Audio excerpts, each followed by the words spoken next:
നമുക്ക് prawns lollipop ഉണ്ടാക്കിയാലോ? അതിന് വേണ്ടി 250 ഗ്രാം പ്രോൺസ് ആണ് എടുത്തിരിക്കുന്നത്. അതിലേക്ക് 1 ടീസ്പൂൺ ഇഞ്ചി വെളുത്തുള്ളി പേസ്റ്റും 1/2 ടീസ്പൂൺ മഞ്ഞൾപ്പൊടിയും 1 ടീസ്പൂൺ മുളക് പൊടിയും ആവശ്യത്തിനുള്ള ഉപ്പും കൂടി ചേർത്ത് നന്നായി യോജിപ്പിച്ചെടുക്കാം. ഇതൊരു അരമണിക്കൂറോളം നമുക്കൊന്ന് മാറ്റി വയ്ക്കാം. അതിനുശേഷം ഇതിലേക്ക് ഒന്നുകിൽ പച്ച ഈർക്കിളി അല്ലെങ്കിൽ നമ്മുടെ ടൂത്ത് പിക്ക് ആയാലും മതി, അത് നന്നായിട്ടൊന്ന് കയറ്റി കൊടുക്കാം. അപ്പോൾ നമ്മുടെ ചെമ്മീൻ നല്ല സ്ട്രെയിറ്റ് ആയിട്ട് നമുക്ക് കിട്ടും. ഒരു ലോലിപോപ്പിൻ്റെ ഒരു മോഡലാവുകയും ചെയ്യും. കുട്ടികൾക്കൊക്കെ ഇങ്ങനെ ചെയ്യുമ്പോൾ നല്ലൊരു ഇഷ്ടമുണ്ടാവും അത് കഴിക്കാൻ വേണ്ടിയിട്ട്. ഇനി ഇത് നല്ല ചൂടായ വെളിച്ചെണ്ണയിൽ നമുക്ക് ഫ്രൈ ചെയ്തെടുക്കാം. ഒരു ഭാഗം നന്നായി മൊരിഞ്ഞതിന് ശേഷം മറ്റേ ഭാഗം കൂടി നന്നായി മൊരിയിച്ചെടുക്കാം. ഇപ്പോൾ നമ്മുടെ പ്രോൺസ് ലോലിപോപ്പ് റെഡി ആയിട്ടുണ്ട്.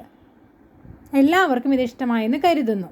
ഇഷ്ടമായെങ്കിൽ വീഡിയോ ലൈക്ക് ചെയ്യാനും ഷെയർ ചെയ്യാനും ചാനൽ സബ്സ്ക്രൈബ് ചെയ്യാനും മറക്കരുത്. താങ്ക്